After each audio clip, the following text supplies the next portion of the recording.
सान्थिजों संसार जानांगोन, खौसे जानांगोन। खौसेथियानो गोहोनदों। आखाइ मुथुनानै न'आव थाबाय थाबा जाया।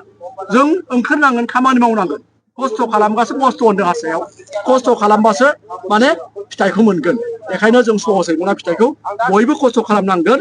अब्ला जों बिनि थार गुबै जों फिथाइखौ मोनहैगोन आरो। गोथार सान, गोथार बाथौ सारा बाथौआरिफोरनि गोथार सान। बाथौआ बर'नि गुदि धोरोम, गुदि धोरोम। बाथौआ बर'नि। दायो आं नोंथांमोननो नैबेखौ खिन्थिलांसै। जोंहा मा होनो बेखौ जोंहा लामा सुरनाय हाबाफारियाव बेखेवजेननाय सुभाष बसुमतारी सारा मा बिबुंथि होलांखो एसे मोजाङै खोनासंनानै लालांदो नोंथांमोना आरो फारसेनिफ्राय जोबजासे नायलांबाय थादो। ओं ह्रीं क्लीं फत्से, ओं ह्रीं क्लीं फत्से, ओं ह्रीं क्लीं फत्से, ओं ह्रीं क्लीं फत्से, ओं ह्रीं क्लीं फत्से। दहाय आफा सोरजिगिरि बोराइ बाथौ आनान गसाइ बिनान गसाइ राम राशि गोहो राशि मिथा राशि नोंनो गासैनिबो गिरि आफा। नै दिनै गोथार बाथौ सानाव नों आफाखौ गगामुख बियाब आरो लखिमपुर जिल्लानि दैदेननायाव नै दिनै धोरोमारि मोनसे हानजा सुरनो लादों। बे हाबाफारिखौ बेखेवनो थाखाय नों आफानियाव गोहो लादों। नों आफाखौ सिगाङावनो खुलुमहरनाय जाबाय। मानगोनां बे अलंबार गेलेग्रा फोथाराव बे गोजोन फुंबिलि समाव बे गोथार बाथौ सानाव नुजाथिफैनाय मानगोनां बाथौ धोरोमनि आगुनिफ्राय नारा नांथाबबोनाय आगुनि दैदेनगिरि, दानि दैदेनगिरि, मिरुनि दैदेनगिरि, जिल्लानि दैदेनगिरि, बियाबनि दैदेनगिरि, दखरानि दैदेनगिरि, गामि आफादफोरनि दैदेनगिरि गासैनिसिमबो गोसो गोरबोनिफ्राय खुलुमनाय, अननाय आरो मोजां हामलायनायखौ सिगाङावनो खुलुमहरनाय जाबाय। दा जानो हागौ बे हाबाफारिखौ आंखौ बेखेवनो होदों। बेयाव आं गावखौ खाफाल गोनां होननानै सानबाय। नाथाय फंसे बाथ्राया नैबेखौ आं सानदांदों। आंनिफ्राय गोबां दैदेनगिरि गोजाम आगुनि दानि गोबां दैदेनगिरि बिथांमोन दंमोन। नाथाय सम बुब्लिखौ नायनानै दानि दैदेनगिरिफ्रा फंसे बाथ्राखौ हमदांबाय नामा, हले जिल्ला आफादनि सासे लाइमोन आफादगिरि दङ, मानसिखौ नायालासिनो बे आफादगिरि मासि थानायखाय बेखौ होबाय होननानै आं हमदांनानै मोनबाय। आरो बियो मोजाङै मोजां सोलिलांथो। दा ओरैनो फंनै होननानै लाबाय, फंनाय होननानै लाबाय। बेनो जाबाय मा, धोरोमा सोरबा सानब्रबनानै खालामब्रबनानै जानाय बेसाद नङा। रोजा रोजा बोसोरनि सानदांथि, मोनदांथि, रोंगौथि, फोथायथि बेफोरखौ लाजोबनानैसो धोरोमनि जोनोम जायो। बेनिखायनो मोनसे धोरोमा गोथौथि थायो। जेराव धोरोम दङ बेयाव सैथो दङ। बेबादियाव बाथौ धोरोमा जे गुदि धोरोम आरो बयनिफ्राय सैथोथि थानाय धोरोम, बेखौ आरो बारा बुंनांगौ गैया। होनब्लाबो एसे गोजामसिन धोरोमबा मानि थाखाय थालांखो, मा दिनैसिम माबाय बिसिम सफैखो, बेफोरखौ एसे नायनो गोनां जायो। बे नायनो गोनां जानायाव जानो हागौ माखासे जोंनि जावरिखांनाय जोंनि फोथायथि बेफोरो एसे मावनायफ्रा निस्सय थालांदों। जेखि जादोंना सनाया हायाव गोग्लैना थाबाबो सनायानो जायो, जेब्लाबो गोजों जागोन। बेनिखायनो बाथौ धोरोमा सैथोथि थानाय मोनसे मिथिंगायारि धोरोम खायनो दिनै गोजों दिन्थिजाबोदों। आरो फैयै दा आसाम सोरखारनि आबुं बन्द'सनबो मोननाय जादों। लोगोसे नै दा मुलुगनां दरबाराव थांनायनि बाथ्राया फैगासिनो दङ। दा गेदेमा सुबुङा बुंदों, इंराजियाव मोनसे फंसे बाथ्रा दं, इन्डिजिनियास हेड लस इज रिलिजन लस, रिलिजन लस इज कालचार लस, कालचार लस इज आइडेन्टिटी लस, आइडेन्टिटी लस इज कमिउनिटी लस। बे बाथ्राखौ जों हमदांनांगोन। जुदि बाथौ धोरोमनिफ्रायसो दिनै गासैबो जाजोबदों, दिनै खाम, सिफुं, जथा, सेरजा बियो गासै खेराइसालियाव जोनोम मोनदों, होनब्ला जोङो गावनि आगु धोरोमखौ बयबो नागिरनो रोंनांगोन। बेनिखायनो आसा फारिदों दिनैनि बे जोंनि गोजोन हान्जा सुरनायजों लोगोसे बाथौनि गोजोन खौरांफोराबो जेन फोसावलांनाय जायो। बुहुम दरबाराव जेन गासैबो जों खौसेयै लांनो हायो बेखौ आसा फालिबाय आरो गोरबोजोंनो बेखौ खुलुमनाय आरो अननायखौ थाथारबाय।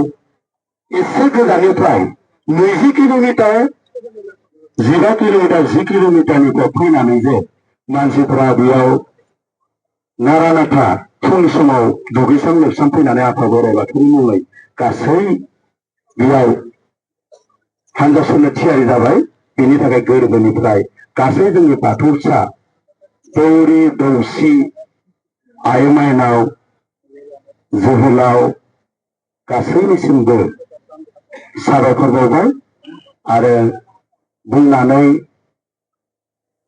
मोनथिस'नो हायो अननाय आरो सिबिनायखौ होबाय। दा जों बिनिफ्राय जागायलांसिगोन बे हाबाफारियाव बेखेवनाय आयदा दंमोन। दिनैनि हाबाफारिया आफा बोराइ बाथौनि अननायाव आलो गोजोन जाफुंथों आरो बेखौ थांनायनि उनाव जोंहा जों मोनसे गोजोर थानसालि मोनसे लुनो नागिरदों बेबो जाफुंथों। बेनिखायनो बे हान्जा सुरनाय आरो दिनैनि हाबाफारिया मोजां जाथों बेखौनो आफा बोराइ बाथौनाव आरज गाबनानै दिनैनि हान्जा सुरनाया गोरोबै जाथों होननानै बेखेवना होनाय जासिगोन। आरो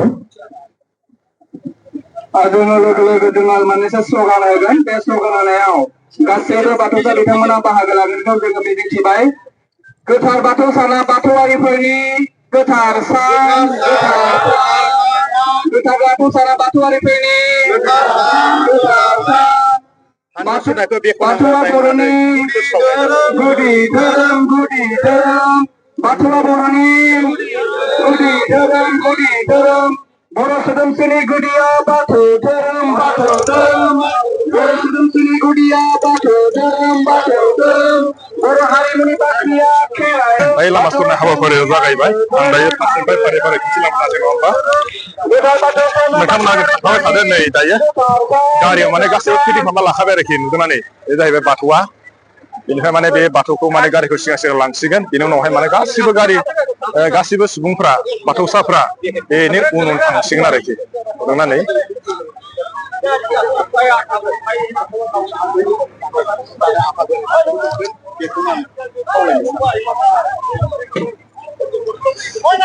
सान्थिजों संसार जानांगोन, खौसे जानांगोन। खौसेथियानो गोहो होनदों।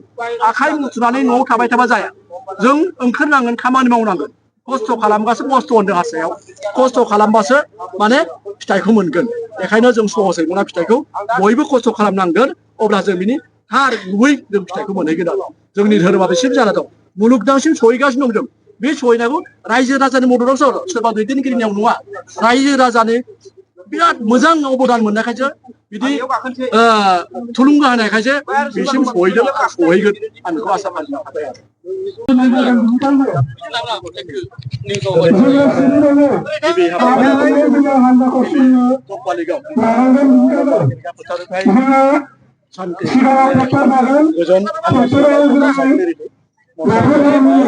आरो गारि जिथु बाथौ धोरोमा थाखाय जोङो बे हान्जा सुरनाय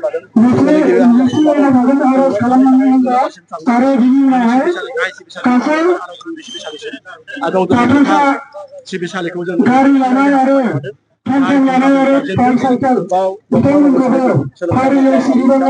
गायसनजेनगोन। बे हाबाफारि बाथौ धोरोमा गोसारो। बेनि थाखाय सान्थि जोंनि गोथार बाथौ सानखौ जों फालियो।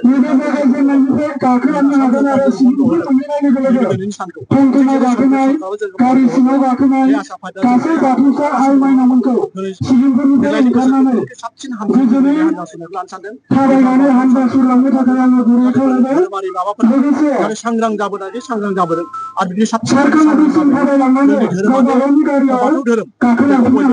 गुबुन हारियाबो मिथियो। जोंनि गुबुन गुबुन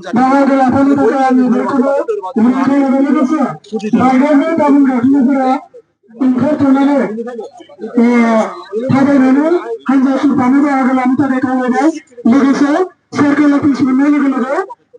खालामफिननो हागोन जोङो बाइक सिंगल खालामनांगोन खमब्लाबो आरो गारियाबो दिनैसिम बेनिखायनो गासैखौबो खोनाखानाय थागोन नैरोजानि बारा जागोन